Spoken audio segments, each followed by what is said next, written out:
Bom dia, gente! É um prazer ter vocês aqui, sejam muito bem-vindos a essa formação cultural Mulheres Indígenas em Contexto Urbano, tecendo histórias, valorizando saberes. Meu nome é Daniele, eu sou pesquisadora, historiadora no Instituto Bexiga, Instituto de Pesquisa, Formação e Cultura Popular. E hoje eu estou aqui com mais dois companheiros, o Beto e o Jimmy, do Instituto. E é com grande alegria que nessa segunda atividade do projeto Diversidade 60+, algumas pessoas aqui a gente já se conhece, tivemos oportunidade, né, de já se trocar algumas ideias, vamos fazer um debate no curso aqui de lutas, né, dos povos indígenas no Planalto Paulista. O projeto cultural, então, Diversidade 60+, a ideia é justamente valorizar o protagonismo das pessoas 60+, e o que discute muitos temas, né? Dentro desses temas, a história social da cidade, a nossa cultura, ela ocupa uma centralidade. Um projeto que é especialíssimo para nós, que está em parceria, inclusive, com o Conselho Estadual do Idoso, o Centro de Referência e Cidadania do Idoso, Cresce, e o Instituto Bexiga. Obrigada especialmente ao Gustavo, um companheiro nosso já, ao Regis, também aqui do Cresce. E hoje, nessa troca de saberes, memórias, experiências, a gente vai ter a mestre de saberes do Museu das Culturas Indígenas, a Sônia Aramirim, liderança comunitária nas comunidades indígenas do Jaraguá. Seja muito bem-vinda, Sônia. É um prazer tê-la hoje conosco para a gente trocar um pouquinho experiências e as suas memórias, das suas lutas. Fique à vontade. Bom, ela me apresentou, né, já um pouquinho, mas tenho algumas funções, além de trabalhar só no museu, né? Eu sou brigadista florestal, eu trabalho com bombeiros militares, né, apagando incêndio lá naquele espaço onde eu moro. Faço parte do movimento indígena. O movimento indígena é formado por mulheres indígenas de todos os estados do Brasil, né? Então, todo ano a gente se encontra, seja no acampamento Terra Livre, seja na Marcha das Mulheres Indígenas, né? Eu moro dentro do território do Jaraguá já tem 23 anos, né? Eu morei no litoral de São Paulo, Itanhaém também lá 3 anos. Morei na aldeia de Parelheiros ali, na Zona Sul, 12 anos. Então eu já tenho uma rotatividade muito grande, né? Eu já vivi várias situações muito difíceis de ver crianças morrendo por falta de atendimento médico, idosos com situação precária, jovens se perdendo através do vício. Já vi muita coisa ruim, sabe? Dentro das aldeias. Parece que é muito bom viver dentro da aldeia, mas muitas das vezes não é, não. Então, foi a partir disso que eu comecei a fazer algumas formações, né? Me formei, sou formada em auxiliar de enfermagem, terminei meu ensino médio e me formei em auxiliar de enfermagem para ajudar a comunidade, né? Eu não trabalho na área, eu só me formei, mas não trabalho na área, porque a minha formação era para trabalhar dentro das aldeias, né? Só tinha lugar para mim longe, tipo no Xingu, na Amazônia. Eu falei, não, gente, não vou morar lá, né? Não tem condições. E foi seguindo minha vida nessas lutas, né? Quando eu vim morar aqui na aldeia do Jaraguá, é uma aldeia muito pequena, em 1,7 hectares, era pequena mesmo. Era a única aldeia demarcada, as outras não eram demarcadas. E ali a gente só sofria preconceito, discriminação, falta de respeito. Pessoas jogavam lixo na porta da aldeia, dizendo que ali era descarte de lixo e não via as pessoas que moravam ali. Então, e a gente vê na situação que aquelas pessoas estavam vivendo, enfim. E eu não consigo, sabe? Se eu vejo alguém sofrendo com falta de empatia das pessoas, eu procuro querer ajudar de alguma forma. E ali, juntando-se com os lideranças, os homens principalmente, a gente começou a perceber que a gente precisava ter um espaço maior dentro da aldeia do Jaraguá. E ali a gente começou uma luta em 2013, uma luta muito forte, né? A gente começou a entrar dentro das rodovias, né? A rodovia dos Bandeirantes, por exemplo, né? Foi o nosso primeiro grande ato, perigoso, né? Porque ali os carros não param, porque é uma rodovia. E a gente conseguiu umas pessoas loucas aí né, nesse mundo e nos ajudou a fechar aquela rodovia para que a gente pudesse entrar e mostrar o que a gente estava querendo. Então, desde 2013 que eu comecei essa luta por demarcação, por território, por um bem viver, né? Não só eu, mas tinha muita gente, né? Veio outras aldeias também, veio aldeias de Parelheiros na época.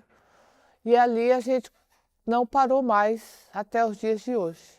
E ali a gente começou a ter vários parceiros, porque toda vez que a gente ia fazer uma luta dentro da aldeia do Jaraguá, seja ir para a rua, seja na Paulista, seja fechar a rodovia de novo, subimos na antena do Pico do Jaraguá, fizemos um ato, a gente fez um ato aqui na Prefeitura de São Paulo, então a gente era necessário fazer isso. Não tinha como as pessoas nos ouvir sem ter que ter uma consequência na frente. Então, e hoje eu tenho dificuldade com a polícia me segue, tenho alguns processos por causa dessa luta,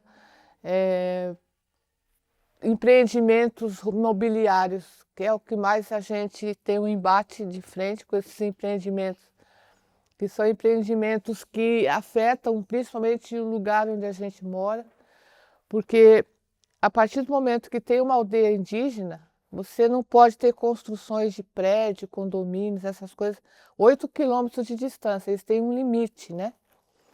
Então, essas grandes empresas, elas não conseguem enxergar isso. Isso é lei, né? Então, eles querem fazer condomínios a 500 metros da aldeia. Não pode. Tem um limite de distância, né? Tipo, 8 quilômetros, você não tem aquele impacto, né? Então, eles não têm uma conversa prévia com a gente, eles não respeitam, eles vão derrubando as árvores sem pedir autorização, vão começando a fazer as construções, vendendo terreno do lado da nossa aldeia. Então, assim, são absurdos que acontecem, né? E a partir disso foi que criou-se essa luta no Jaraguá. Em 2019, eu me candidatei a vereadora, né? Pela questão da luta também.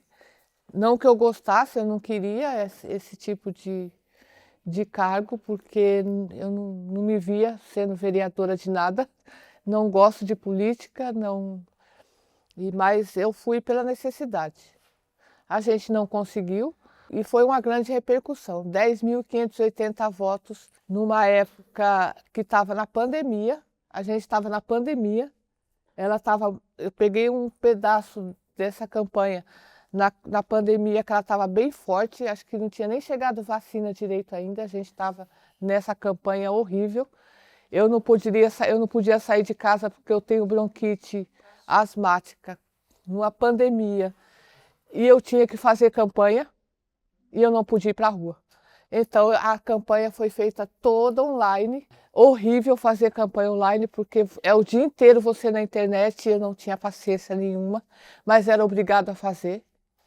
Então, nesses perrengues todos da minha vida, eu conseguimos pelo menos os 10.580 votos. Para vereador, acho que é 13 mil, 14 mil, que você consegue entrar, então por pouco eu não entrei.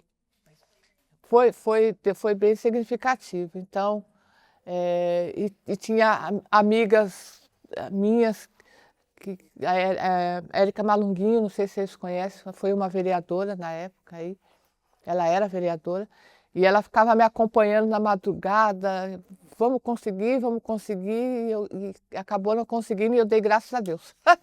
Falei, ai meu Deus, que bom, as pessoas ficam tristes, eu não, fiquei feliz, porque não é coisa para a minha vida, isso não serve para mim, política não serve para o que eu faço, para o meu trabalho. Meu negócio é na rua, é correndo da polícia, é sendo processado, isso é o meu trabalho, né? Aí começou a gente ter esses incêndios florestais ali no Pico do Jaraguá. Começou, e ali ainda tem animais que nós preservamos, né? Tem onça parda, ali tem muito macaco, tem muita cobra, tem muito pássaro, enfim. Tem muito coatis também, né? Os animais não têm culpa, né? E ali, 2021, a gente formamos uma brigada de incêndio, só indígenas, né? Eu sou a única mulher. Eu não sei falar não para nada. Eu quero aprender sempre, né? Por isso que eu sou auxiliar de enfermagem, eu me formei, porque eu queria ter o conhecimento, né? Não ganho nada, eu não ganho nem um centavo. Eu ganho com o trabalho do museu, porque lá eu tenho um registro, tudo, né? Mas os outros trabalhos eu não ganho nem um centavo. Mas eu me sinto privilegiada sendo brigadista sem ganhar nada do que trabalhando no museu ganhando o salário que eu ganho. Aí outro dia na aldeia eu sofri eu caí de uma ribanceira, lá tudo pode acontecer, né? E aí alguém falou assim para mim, Sônia, para que você faz isso? Eu falei, porque eu amo fazer isso. Mas você pode entrar naquele mato e você pode morrer. Eu falei assim, mas eu vou amar fazer isso, continuo amando. Então, são situações durante o período de 2013 até os dias de hoje, eu venho com essa... É uma missão, sabe? De querer fazer, de querer ajudar. Eu já ajudei pessoas dessas ruas que ficam pessoas de rua. Já sentei junto, já comi junto, eu não ligo, sabe? Porque nós somos todo ser humano. E eu não tenho nada, assim, muitas vezes, para oferecer. Mas só uma conversa, uma amizade, um carinho, uma bala que você dê para uma pessoa, você já está fazendo a sua parte, sabe? Então, eu sou dessa forma. Então, assim, quando vocês me convidaram, né, daqui, e eu fiquei muito feliz. Eu falei, não, eu vou, porque muitas das vezes a pessoa, ouvindo o relato de uma outra, às vezes ela também possa querer fazer algo, né? Pelo próximo, pelas pessoas. Eu vejo hoje um mundo de ódio, um mundo que ninguém respeita mais ninguém. Não respeita pai, não respeita mais mãe, não respeita os avós. Eu com os guaranis são um povo que os mais velhos é mais importante que uma criança. Por quê? Pelo conhecimento e o tempo de vida. Tem um senhor lá na aldeia, ele é um dos mais velhos, ele vai completar agora, em setembro, 108 anos. Que bênção! Ele faz a comida dele, ele varre o quintal dele, ele pega a lenha, põe nas costas. Ele pegou Covid, ele aguentou, ele pegou pneumonia, ele aguentou. Mas é essas atividades que ele faz é que faz ele sobreviver. Tá lá. Quando ele me vê, ele quer 1 quilo de carne. Eu falei, eu não vou dar 1 quilo de carne. Não tenho condições de dar 1 quilo de carne. Mas ele passou por tudo nessa vida. Ele passou por tudo. Ele viu guerras, ele viu o povo dele sofrer. E ele está lá. Eu te chamo Hortêncio, que a gente chama, o senhor Hortêncio. E é uma pessoa muito querida para a gente. Então, para os guaranis, os mais velhos são referência para a nossa vida. Tudo que eu faço, tudo que eu sei é através deles. É os mais velhos que ensinam.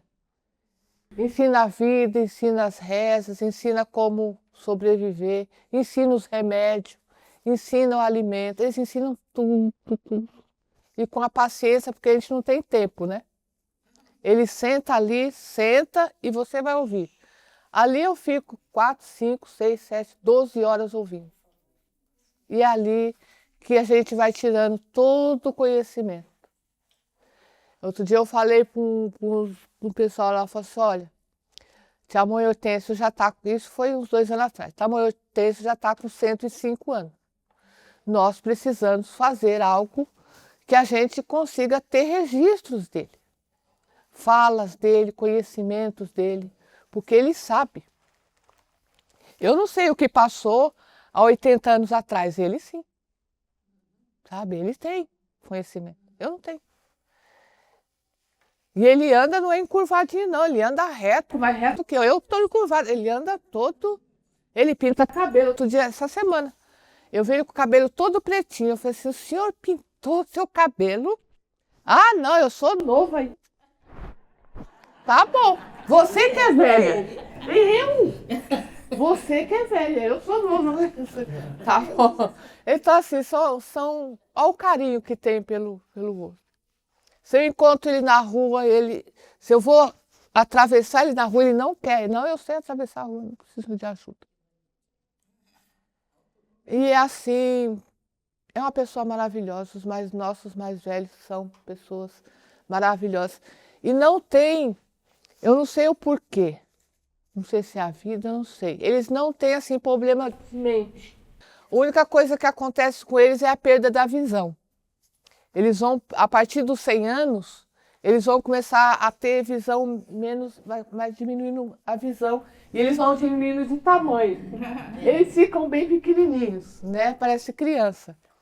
Tinha uma senhorinha lá, que essa morreu com 110, não sei, 112, muito, muito, muito velhinha.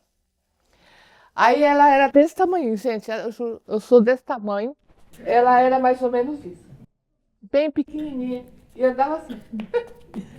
Aí ela estava indo para o posto, ela já não enxergava mais, porque chegou uma certa idade deles, com 100 e pouco, a visão já está muito baixa, muito, muito baixa. Aí eu falei com a neta, estava levando ela no postinho, né? Levando ela. Eu falei assim, eu posso levar essa criança para minha casa? Porque eu não aguento, gente, são muito fofinhos. Você vê aquela coisinha desse tamanho, com mais de 100 anos, e falando, sabe? Quem é você? Porque não está me enxergando, né? E eu pego na mãozinha e falo assim, eu sou tal pessoa, e segura na mão. Então, assim, são pessoas tão importantes para a gente, que essa pessoinha, ela já se foi, né? Ela já se foi. Que pôs na vida tantas pessoas no mundo que são parteiras também, né? As mulheres são parteiras e os homens são os que cuidam dos remédios, da medicina, os mais velhos, né? Então eles têm uma sabedoria imensa, que se você perguntar o que aconteceu há 90 anos atrás, ele fala assim, senta aqui que eu vou te falar. E você fica o dia inteiro e à noite conversando com eles. Ali eles vão tomando o chazinho deles, que é o chimarrão, tomando chimarrão a noite toda. Eles não gostam muito de comida, eles usam mais frutas, os mais velhos da aldeia. É muita fruta. Então, laranja, banana, melancia, abacate não muito porque é forte para eles. Então, quando a gente vai ter um encontro da aldeia inteira e tá os mais velhos, a gente prepara a mesa só de fruta para eles. Eles usam muita fruta. Ao invés de arroz, feijão, carne, é fruta, sabe? Então eles gostam muito de melancia, porque tem muita água, então eles usam muito melancia, muita laranja, tudo que tem líquido é o que eles gostam mais. Então laranja, melancia, eles não gostam muito daquele melão. Eles falam que o melão não é daqui do Brasil, né? Então eles não gostam muito do gosto, mas eles usam muita fruta.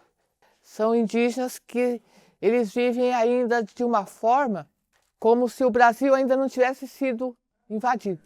E verdura, legumes? Umas verduras mais amargas. E eles não usam açúcar, não usam sal. Não. Não. Então, o açúcar eles adoçam com mel. Então, eles não comem pãozinho, não tomam café. O café deles é o chimarrão. Muito chimarrão, que é amargo também, né?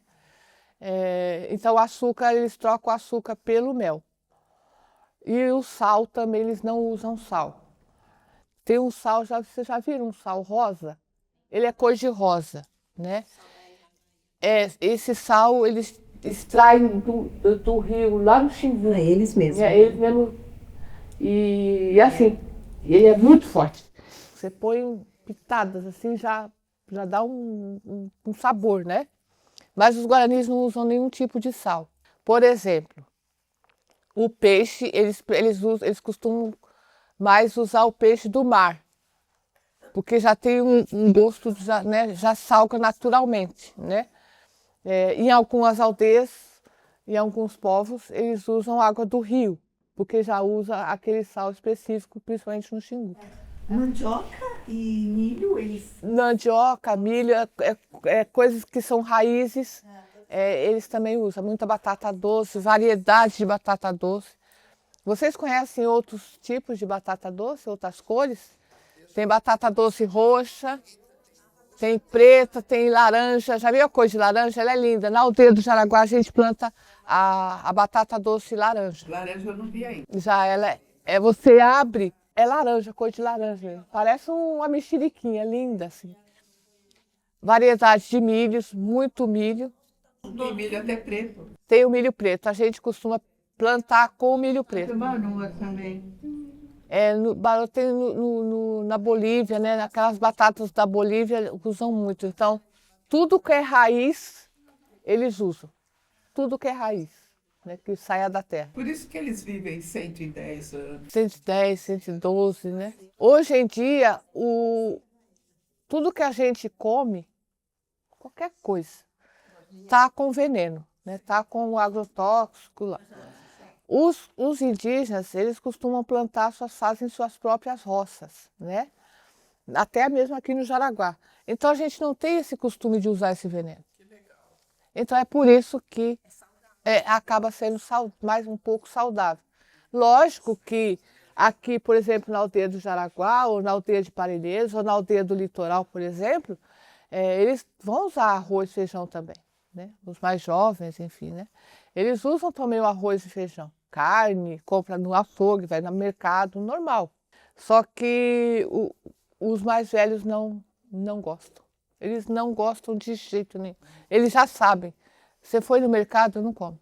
Então, eles costumam, geralmente, aí é as frutas que eles gostam de comer, né? Quando eles têm algum problema de saúde, tipo, é diagnosticado alguma enfermidade, né?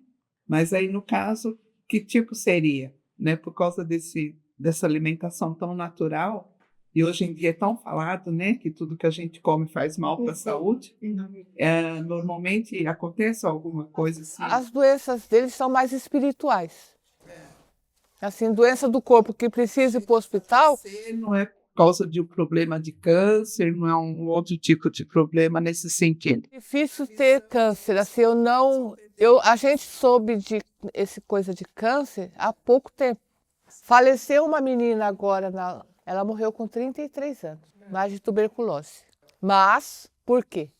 Ela bebia, ela fumava, usava as coisas que atrai a doença. Sim. Ela morreu com 33 anos. Agora, Então, os idosos, assim, eles já não bebem nada. Não, é só o chimarrãozinho mesmo, não fuma, não bebe. Posso o meu mingau, as coisas, com frutas. Com fruta, com mel também é bom adoçar. No caso, quando E eles café são sem assim, açúcar. eles têm uma assistência médica ou Não, nós temos postinho dentro da aldeia, tudo Só que assim, eles não gostam de mulheres, principalmente. As mulheres não, as mais velhas, não gostam de fazer aquele exame Papa Nicolau. Tem eu, entende? Para fazer, tem que misericórdia, mas assim, elas não fazem, porque elas não vêem essa necessidade. Algumas fazem, nunca dá nada. Aconselha, no caso. Não, aconselha. Tem um grupo que vai lá de mulheres que trabalha com idosos. Mas ela saiu de lá, tipo assim, gente, eu vim aqui, mas não tenho o que fazer, porque eles não têm pressão alta, eles não têm pressão baixa, eles não têm colesterol. No caso de gestação também não tem pré-natal. Tem os aí na gestação tem os pré-natais, mas também acompanhado por uma das mais velhas, ou mais velha, né? Oi, meu amor. Você acha que esse sal aqui do Himalaia que a gente consome aqui, ele é verdadeiro, assim, ou eu andei usando uma época, mas começaram a falar que Esses sais que vendem nos supermercados, todos eles têm um processo, né? Industrializado. Porque tem um período de duração, né? Sim. E as frutas, né? Você vê as frutas tirado fora da época. Nós usamos um calendário que a gente trabalha com esse calendário, né? Que é um calendário que você segue o modelo da lua, né? O tempo das coisas acontecer. Então, quando a gente vai no supermercado e vê aquelas frutas, às vezes não madura ainda, eu falei, meu Deus, não dão nem tempo, né? Até o próprio animal, a galinha hoje, ela não tem o tempo da espera de botar o ovo. Eles têm não sei o que eles fazem, que o animal antecipa para ter muita produção, para levar para o mercado é lucro, né? É dinheiro, é ganância do homem, enfim. Às vezes eu fico imaginando, falei, será que a população não conseguiu ainda ver o que eles fazem com nós? Porque a partir do momento que está no supermercado, alguém está levando lucro. E alguém está perdendo. Quem está perdendo? não. Só que a gente precisa comer. Sobreviver, né? Então são situações tão estranhas que acontecem no mundo que eu ainda não consegui entender. Sorinha, vocês consomem ovo? Ovo? Nós temos muita galinha lá na aldeia. Às vezes eu tenho que fugir, gente, por onde eu vou passar? Eu moro assim numa casa, aí um pouquinho acima tem uma outra casa, né? E tem um casal ali que eles estão criando muita galinha. Aí quando ela joga assim o milho, mas junta de 25. Eu falei, e agora, gente? Eu vou passar por cima do animal que está comendo? Eu falei, gente, mas é muita galinha. Então o ovo, eles acabam tirando o ovo dessas galinhas, né? Mas vocês Aí, chegam a vender ovos ou não? às vezes algumas pessoas queriam comprar galinha. Tá indo muita gente comprando as galinhas, sabe? Eu fui conhecer uma aldeia em Mongaguá, tá? Mas isso, do nosso jeito, acho que uns 20, 30 anos atrás, tá? Os meus filhos ainda eram pequenos. E aí eu descobri que tinha uma aldeia ali. E eu, curiosa, né? Vou lá. Peguei os meus 2 filhos e fui para conhecer a aldeia. Então, assim, a gente tinha que atravessar para chegar na aldeia, tinha que atravessar num barco, sabe? Ah, você foi lá para Guapeú. Tem um barco ali. E eles atravessam, tinha que subir uma ladeira, ficava lá no morro a aldeia. Eu achei assim, nossa, super interessante. É linda, eu gosto muito dessa aldeia. Eu já andei naquele barco e falei assim, nossa, eu tô no Titanic. Porque assim, sabe, porque você vai sozinha atravessar. Mas pensa, tipo, 30 anos atrás, sei lá, mais, ó. Não, ela não mudou não, não mudou muito não. Não mudou muito, tá a mesma coisa. O barco tá lá ainda, a mesma coisa. Não, mas aquilo já virou um comércio, porque já foram muitos bares para lá, muitas que tendo muito... Logo mudou você a segue situação. aquela rua inteira, vai lá embaixo, Isso. você segue. Chegando na beira do rio já tem um bar ali, que é Isso. um bar que toca música, tem show. Mudou. Viu? Eu já fui nesse show, eu já fui nesse lugar. Virou um comércio. Então, e ali tem muita bebida. Olha só como é que funcionam as coisas. Aí os indígenas saem de lá, atravessam com o barco, compra bebida alcoólica, volta, enche a cara. Às vezes é perigoso até morrer afogado aí. Já deve ter morrido alguém afogado. Então, mas assim, na época, a gente sabia que a situação financeira deles era muito precária, né? E as pessoas levavam muitas doações. Então, até atravessava naquele barco para levar as doações lá, né? E eu, muito curiosa, né, com as crianças, o marido não quis ir, ficou em casa, eu falei, eu vou descobrir. E fui, e adorei. Mas e à noite, que eu fui dormir e fiquei impressionada. Ela foi dormir lá? Não, eu dormi na minha casa, né? Ah, tá. Ai, gente do céu, de noite eu comecei a sonhar. Então eu me via, eu amarrada no ar.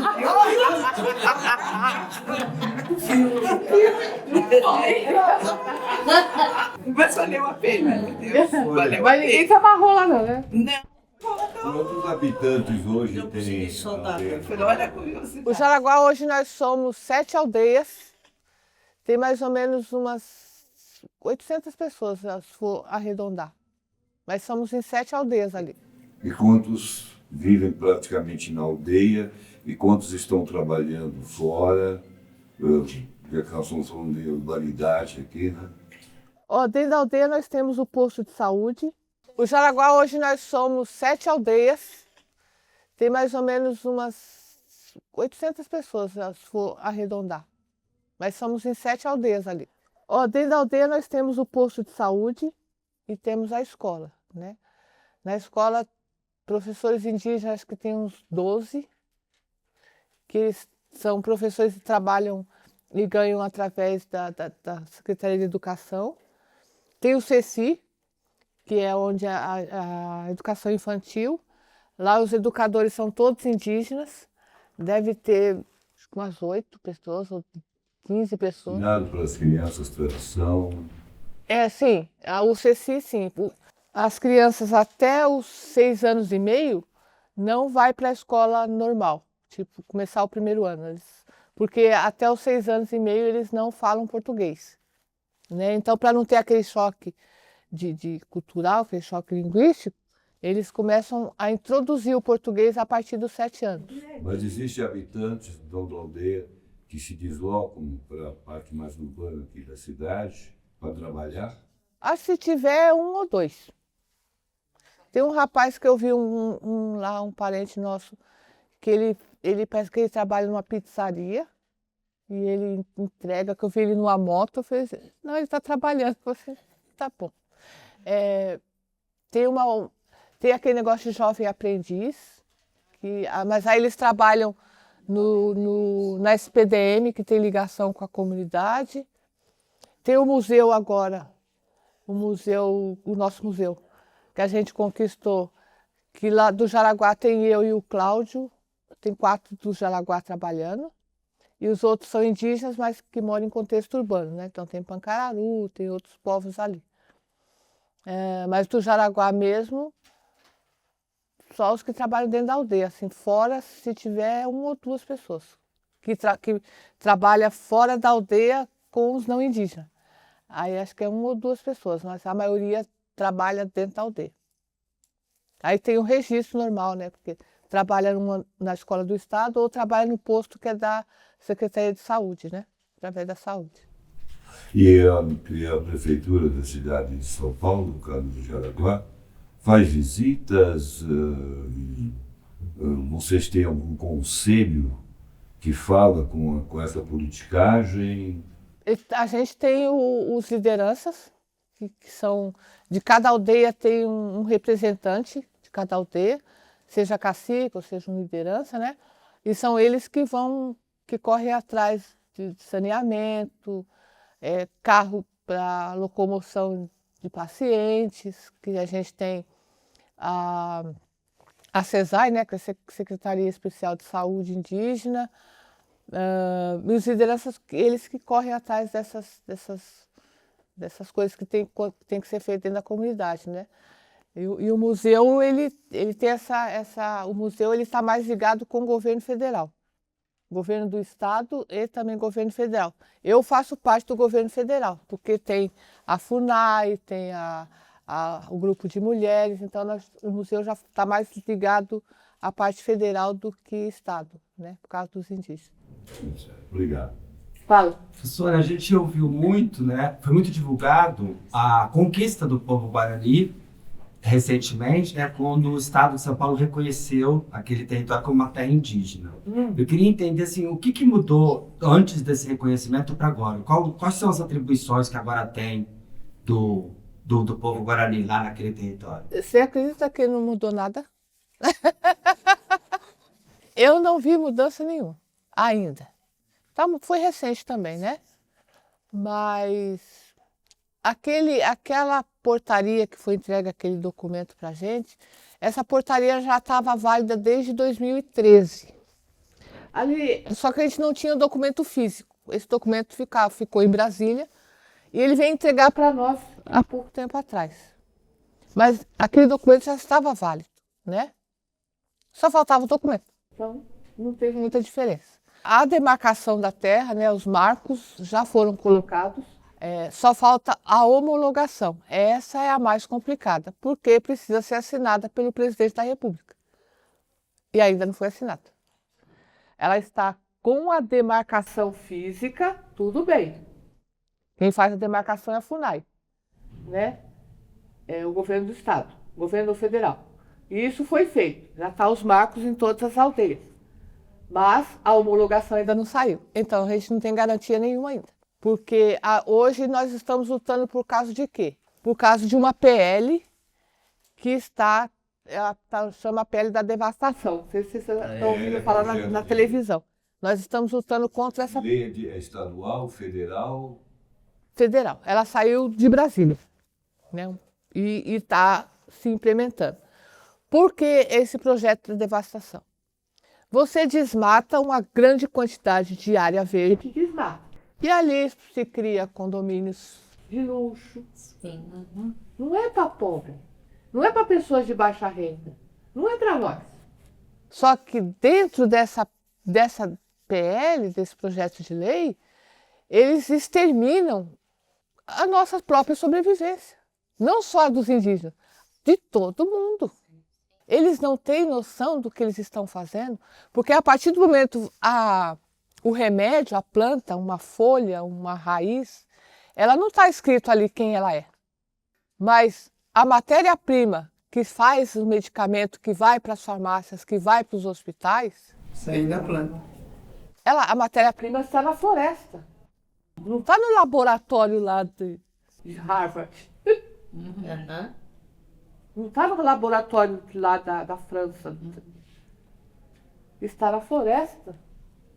Na nossa floresta. Uma vez eu plantei, a gente fez uma pequena hortinha com remédios naturais. E uma das indígenas falou assim, sabe aquele Vic Vaporub que tem na farmácia? A gente tem aqui. A gente pega a folha, você amassa e cheira-se. O mesmo cheiro, não tem diferença nenhuma da folha para aquele creminho que você passa para aliviar aqui a congestão nasal. Então a gente planta Vic Vaporub, a gente planta dipirona, a gente planta remédios que é para estômago, a gente planta remédio para infecção de pele, a gente planta remédio para queda de cabelo, a gente planta remédio para a mulher poder engravidar e as que não podem engravidar. A gente planta remédios que é para pessoas que têm fluxo menstrual muito forte ou para começar a menstruar. Então, nós temos remédios dentro das comunidades indígenas no Brasil, tá? Para tudo. Para tudo. Eu não vou dizer que tem para cura. Eu não vou dizer que tem remédio. Pode até ter remédio para câncer, para evitar o câncer. Para prevenir o câncer. Pode ter, para prevenir. Não que você vai ter a cura, né? Você vai numa grande loja, você vai comprar um carrão. Putz, vou querer aí uma Cherokee, uma Ram, sei lá. O carro é seu. Enquanto você não paga, ele não é seu. Eles podem te tomar a qualquer momento. Não é seu. Você está pagando algo que ainda não é seu. E nunca vai ser. E nunca vai ser. O imposto. É o imóvel. A nossa casa, a casa onde nós moramos, quer dizer, vocês moram, eu não pago. Mas onde vocês moram, a casa não é de vocês. Até as nossas aldeias, eles falam que não é nossa, é da União. Não é sua. Você mora numa aldeia, você não paga água, nem luz, nem nada. Mas a aldeia não é sua, o território não é seu, é da União. Porque a partir do momento que aquela aldeia se desfaz, o Estado vai lá e toma. Por quê? É da União. É seu corpo, seu espírito, isso é seu. O Criador te deu, é seu, que você respira. Até isso aqui é meu? Não. Porque no dia que eu morrer, isso aqui já não vai servir para mim, vai ser para outra pessoa. Não é a lei da vida? É a lei da vida. Mas que vida é essa? Que vida estranha é essa que a gente vive? Dá para mudar? Não dá para mudar, mas dá para se moldar. A princípio, eu queria perguntar por que incomodam, alguns grupos se incomodam tanto com vocês, a sua opinião. E sobre religião. Tânia, as pessoas não nos aceitam ainda. Esse país foi invadido em 1500, antes de 1500, né? Porque 1500 é só uma data. A partir do momento que esse país foi invadido, ali se começou uma guerra entre nós. Uma guerra espiritual, sabe? Entre não indígena e nós que já, os nossos antepassados que já viviam aqui. Então, é uma linhagem. Vieram os portugueses aqui no Brasil, os ingleses nos Estados Unidos, na América, né? Os espanhóis, enfim, vieram essas pessoas e eles começaram a linhagem deles, porque vão de pai para filho, de filho para pai, e foram tomando esses territórios. Então se matava para tomar. É o que aconteceu, né? Tem muita diferença. Você mata para roubar o seu celular. Mata, matou. É a mesma coisa. Então, e essas pessoas permitem até hoje, algumas. E eles não aceitam esses povos. Porque nós não damos para o governo, isso federal, estadual, municipal, nós não damos lucro para eles. Nós não vendemos os nossos milhos para grandes empresas. Nosso milho é nosso, é sagrado.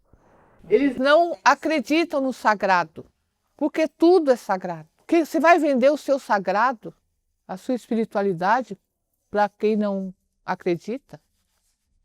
Espiritualidade já não se vende, né? Já começa por aí. Então eles não aceitam nós. Isso já vem há 525 anos atrás, isso não muda, né? Em relação à religião, nós não temos religião. Nós acreditamos num só Criador, a gente não dá nome para não virar religião. A gente fala Criador. O que criou o mundo? O que criou tudo? O que criou a gente? O que a gente acredita, o que a gente tem a fé, né? O que a gente não vê. Isso a gente acredita, essa é a nossa fé, né?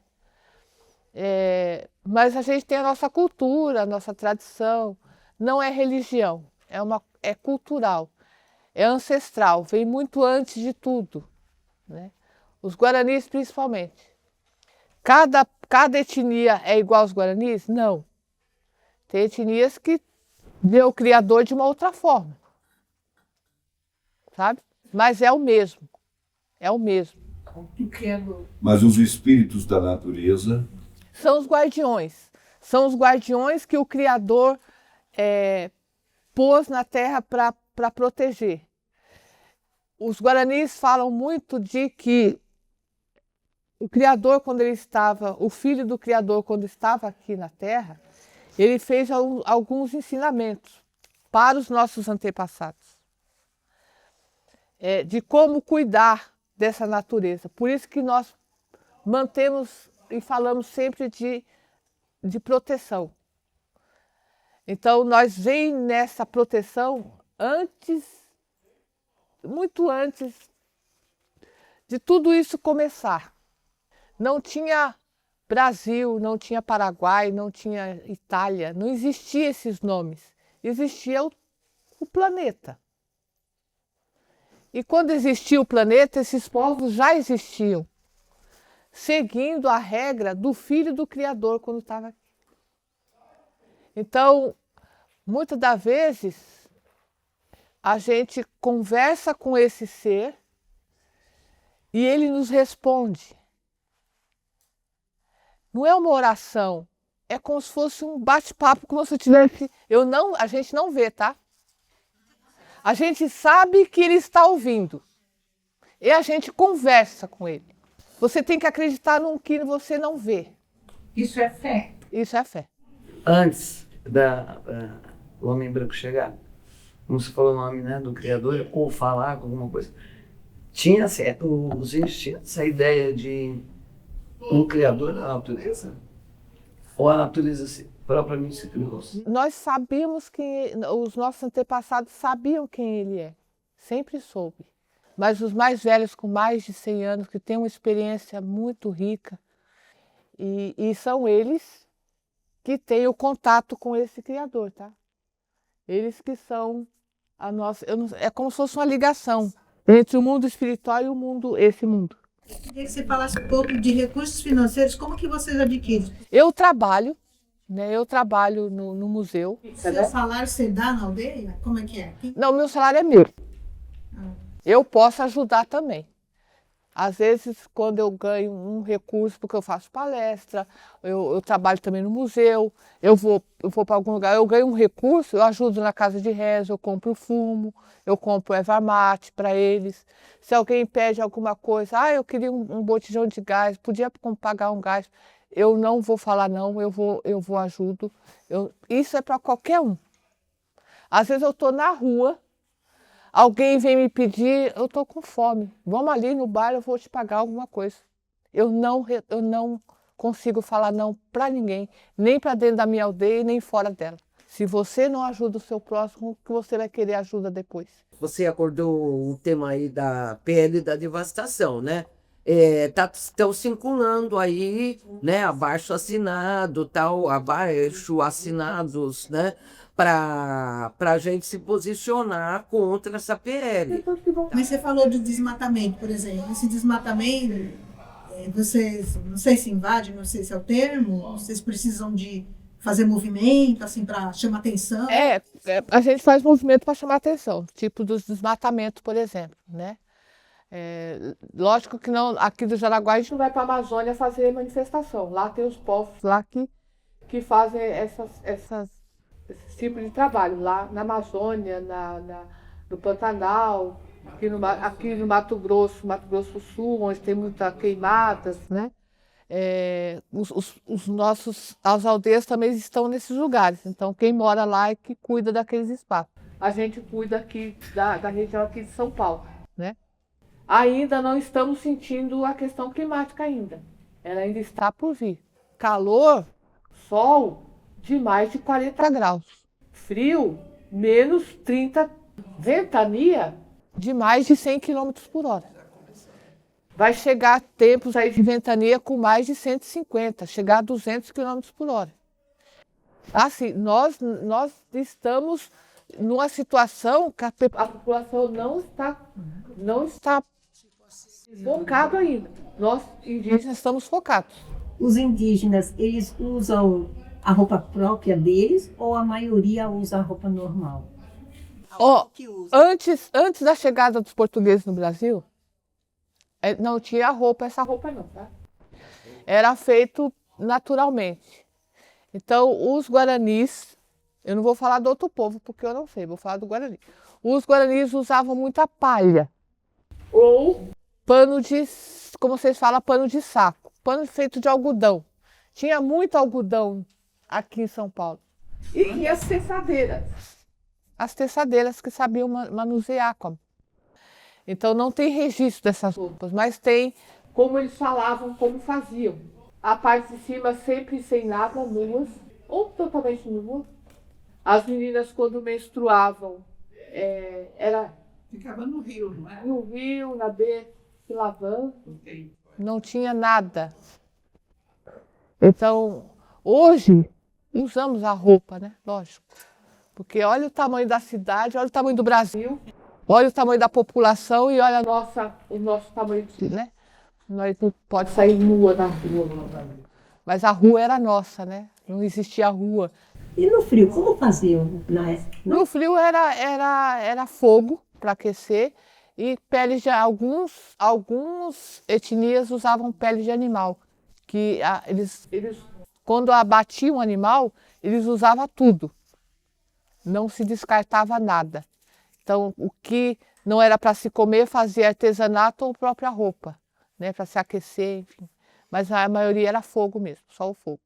A finalidade da sua palestra é uma coisa mais específica da sua parte, assim. As minhas palestras mesmo, o que eu estou fazendo aqui é mais para as pessoas nos conhecer, entender um pouco melhor quem somos nós, qual o nosso pensamento, nós somos assim. Mas das pessoas poder ver o que está acontecendo no mundo e perceber que, poxa, eu posso fazer algo, o que eu posso fazer? Isso, sabe, nos procurar, nós estamos nas nossas aldeias, para conversar, para trocar ideia, para procurar um remédio, para entender, para conhecer. Saber que cultura é essa, porque às vezes as pessoas não conhecem que cultura é essa. Fala indígenas, mas vê uma visão de um todo. E um povo é sempre diferente do outro, né? Tem os indígenas que é os povos da água, tem os indígenas que é os povos da floresta, tem os outros que são os povos que cuidam dos animais silvestres, tem um outro que cuida só da espiritualidade. Os da água são os que protegem os mares, os rios, os igarapés, né? São pessoas que cuidam sem pedir nada em troca. Não pede, a gente não pede nada em troca, sabe? A gente só quer o bem, porque se eu fecho um canal de um rio, eu não estou prejudicando só a minha comunidade, eu estou prejudicando os ribeirinhos, as pessoas que dependem do mar para pesca, para sobreviver, né? Então, é esse o nosso trabalho. Eu queria que você falasse sobre visitação, dia, horário.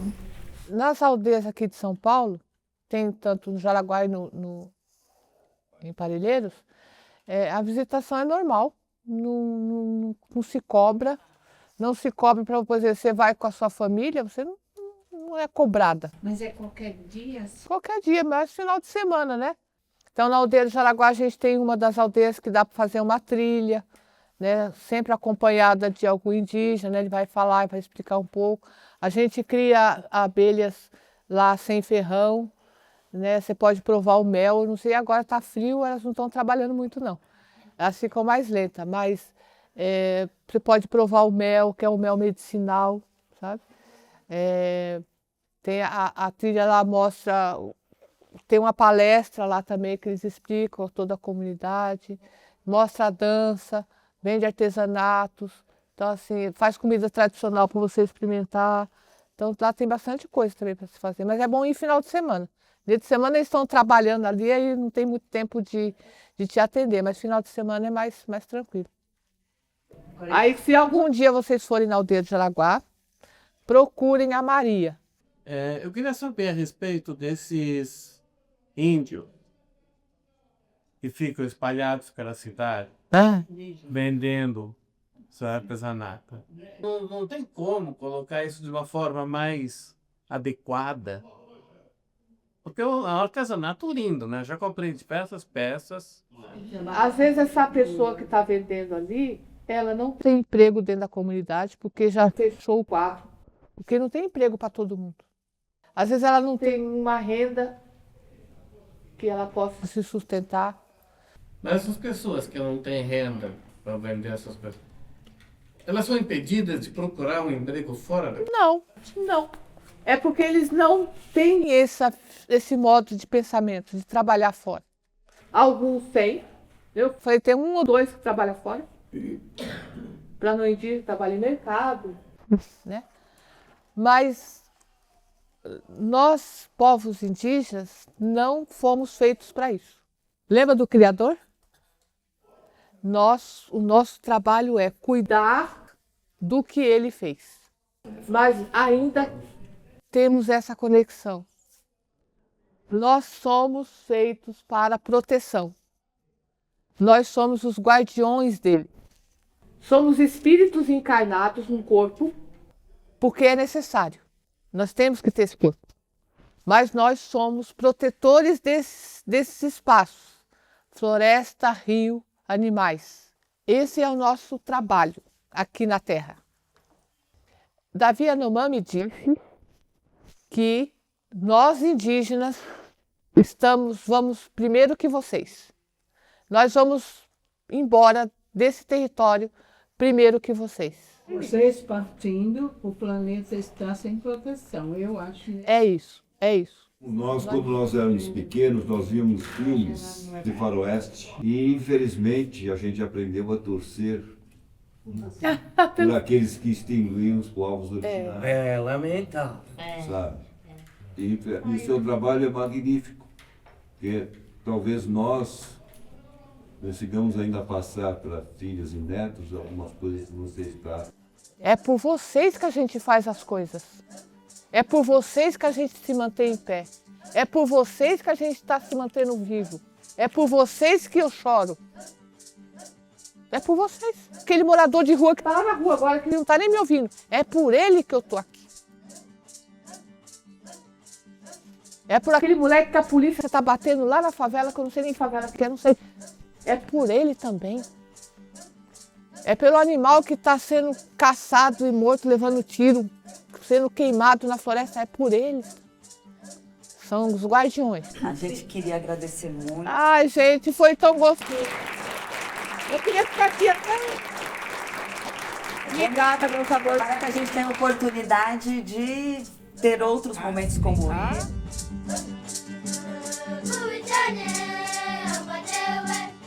Adorei a Sônia como palestrante.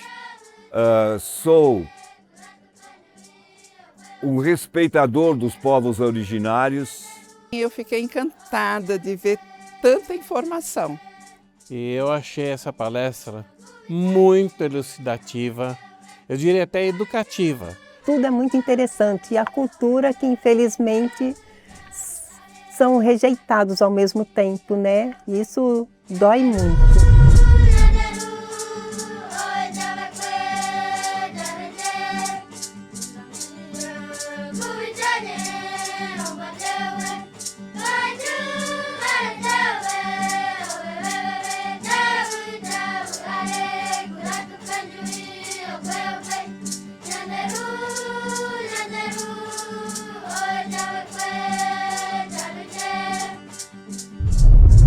Povos que foram tão, e são ainda tão massacrados, né? E foi ótima essa iniciativa, foi muito bom, espero que tenha mais vezes. A gente vive aqui, né, na urbanidade, e, enfim, aí os horizontes vão ficando limitados a isso, né? E aí, de repente, você vê uma outra abordagem, um outro referencial totalmente diferente do nosso, né? Causa estranheza, mas eu cheguei, inclusive, a ter momentos que eu até me senti comovida. Mas foi muito importante eu ficar aqui hoje. Aprendi muito, muito, muito.